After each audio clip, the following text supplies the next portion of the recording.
Imagine a story from ancient times, one that cuts right to the heart of judgment and prejudice, and the consequences when we let it fester. Our tale centers on Miriam, Moses' older sister, a prophetess, a leader. She helped save her brother's life as a baby. She sang praises to God and held a place of honor among her people, the Israelites, as they journeyed through the wilderness. But even those closest to God, with incredible gifts, can stumble. The Bible in the book of Numbers, chapter 12, tells us that Miriam, along with her brother Aaron, began to speak out against Moses. Their grievance? It wasn't just about leadership. It was about Moses' wife, a Cushite woman. A Cushite was from the land we know today as Ethiopia. This woman was different. She had different origins, customs, and likely different skin. For Miriam and Aaron, that difference became a point of contention. They questioned Moses' choice and perhaps God's acceptance of such a union. Think about that.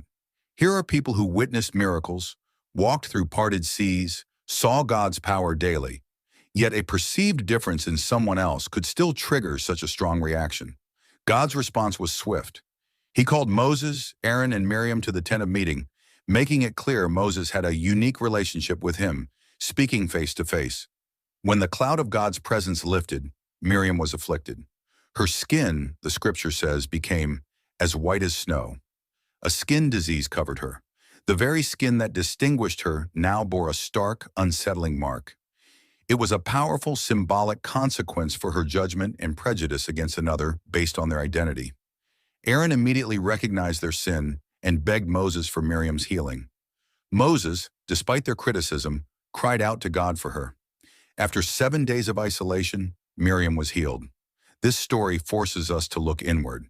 Miriam was a revered prophetess, yet even she harbored prejudices that led to direct divine intervention. It's a sobering reminder that prejudice isn't just a societal problem. It's deeply human, capable of affecting anyone, regardless of their piety or position. What does this ancient story tell us today? It challenges us to examine our own hearts. Do we, like Miriam, sometimes find ourselves judging others based on their background, their appearance, their choices, anything that makes them different from us? Are we quick to criticize what we don't understand? The narrative of Miriam serves as a timeless warning. Prejudice carries a heavy price. It can separate us from others and profoundly from the compassion and understanding God calls us to embrace. It asks us, what differences in others might we be judging in our own lives? Thanks for watching. If this resonated with you, liking and subscribing is